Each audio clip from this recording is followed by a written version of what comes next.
어떤 작가분께 제가 질문을 한 적이 있어요. 지금 하라고 하면 다시는 못할 그런 질문이긴 한데 그 질문이 이거였거든요. 왜 꼭 예술가는 가난해야 하나요? 네, 그 답변에 반해 버렸거든요. 그 작가분이 이러시더라고요. 한 달에 500원만 벌어도 만족하는 삶을 살고 있는데 그 다음 달에 1000원을 벌게 되면 더 행복하지 않을까? 근데 만약 그 다음 달에 다시 500원으로 그 작가분은 만족할 자신이 없대요. 그래서 본인은 계속 500원으로 만족하는 삶을 계속 지속 중이라고. 한 달에 이제 3일, 4일 500원을 벌고 나머지 시간은 계속 창작 활동을 하신다고. 좀 더 솔직히 말하면 하필 그 답변이 너무너무 반해버렸기 때문에 계속 사진을 하고 있는 것 같아요. 사진이라는 부분은 계속 대상을 훔친다라고 생각을 하거든요. 대상을 훔친다라는 부분은 저는 여전히 셀카도 사실 부끄러워하고, 그리고 어떤 타인이 저를 찍는다라고 하면 이렇게 고개를 돌리기도 하거든요.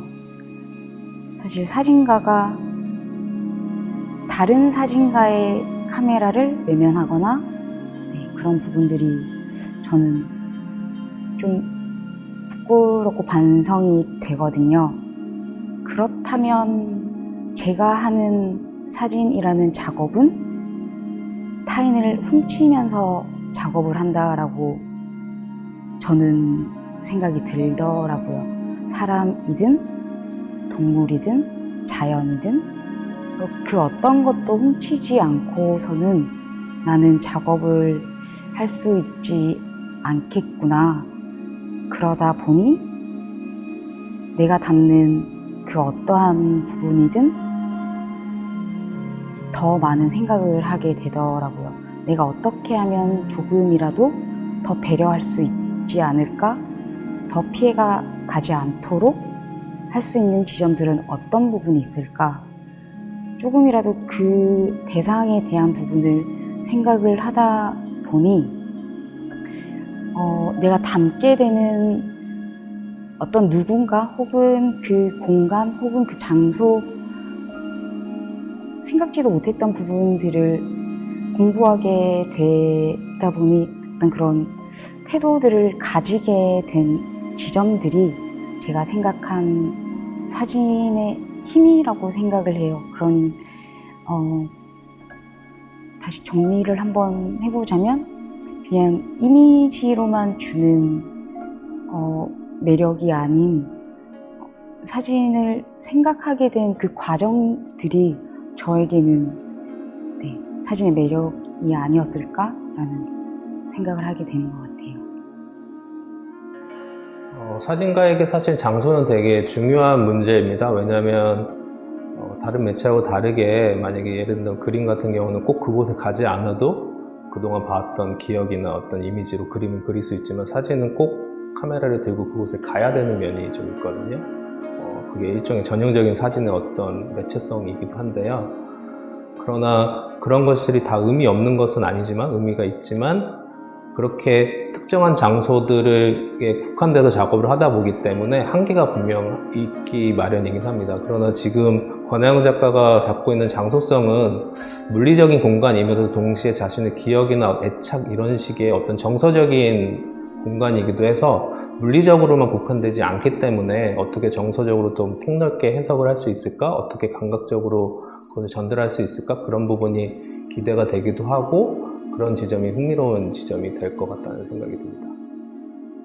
지금 현재 제가 살고 있는 곳은 창원이긴 한데 외곽 지역이라고 표현을 하는 게 좋을 것 같아요. 시내버스로는 닿기 힘든 곳이어서 꼭 이제 자가용으로 이제 집을 가야만 하는 산속에 있는 곳인데, 이제 내비를 찍고 집을 가게 되면 꼭 듣게 되는 언어가 있거든요. 이제 저희 집 입구에서 저는 저희 집으로 분명히 향하고 있는데, 그리고 저희 집을 도착을 했는데 경로를 이탈하였습니다 라는 이야기를 매번 듣게 되거든요. 근데 아까 말씀드렸던 부분처럼 저는 땅만 보면서 걷게 될 정도로 조금은 달라진 풍경들을 보면서 내가 생각했었던 고향과는 좀 다름을 느낀다면, 유년 시절에 살았던 곳이 아닌 이제 타지에서 오랜 생활을 하고 돌아온 지금 살고 있는 곳은 저도 처음 지내본 곳이거든요. 그런데 이곳에서만 어떤 마음의 안정감을 느끼게 되는 그런 지점들이 저한테는 왜 경로를 이탈하였습니다 라는 말을 들었고, 이렇게 한 번도 경험해 본 적 없었던 그런 산속에 있는 공간인데 나한테 안정감을 주는 걸까?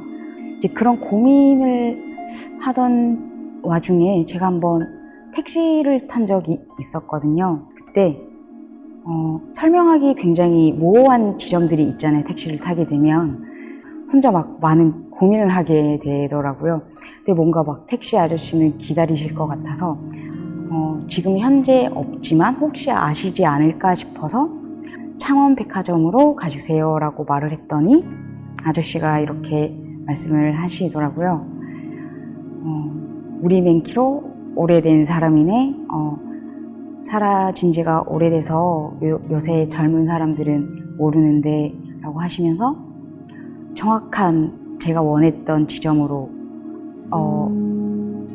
안내를 해주시면서 도착을 했고, 제가 한번 내려서 내비게이션으로 창원백화점을 검색을 했더니 나오지가 않더라고요. 그런 부분에 있어서 제가 들었던 생각은 고향을 내려오면서 그러니까 소속감이나 그런 부분들, 혹은 제가 생각했었던 고향이라는 지점을 어떻게 하면 이 공간 안에서, 그러니까 창원 안에서 찾을 수 있을까 생각을 했는데, 그건 실존하는 공간 혹은 내가 경험한 공간이 아닌 이탈하였습니다라는 그 음성 언어를 들었음에도 불구하고 내가 안정감을 느끼는 내 감각적인 부분들, 그리고 택시 아저씨가 처음 본 분임에도 불구하고 그 아저씨와 제가 기억의 공유를 통해서 정확히 안내를 해주셨던 부분들, 그런 부분들이 감각적으로 정서의 연결들, 그러니까 긴밀한 연결들이 서로 정서적인 어떤 긴밀함을 가지지 않았나 싶어서, 그런 부분들을 오히려 제가 느꼈던 이곳이 고향이 맞구나라는 생각을 했거든요. 그래서 꼭 지형적으로만 고향을 한정시킬 필요가 없구나. 내가 느끼고 있는 그런 감각 그리고 정서적인 부분들을 고향 있는 그대로 생각하면 되지 않을까? 그래서 어떻게 보면 이 작업의 저는 출발점이 그 경로를 이탈하였습니다 라는 음성 언어를 반복적으로 듣게 되었던 그 지점이지 않을까라는 생각이 드는 것 같아요.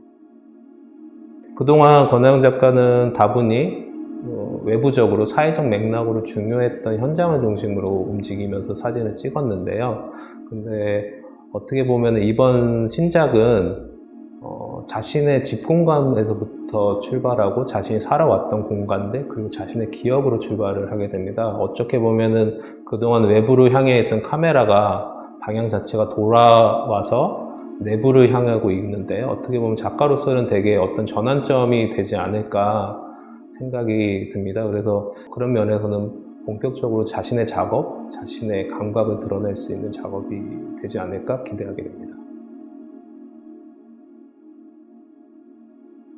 이탈이라는 단어를 들었을 때 보통 저는 편견이 많이 들어간다라고 생각을 하거든요.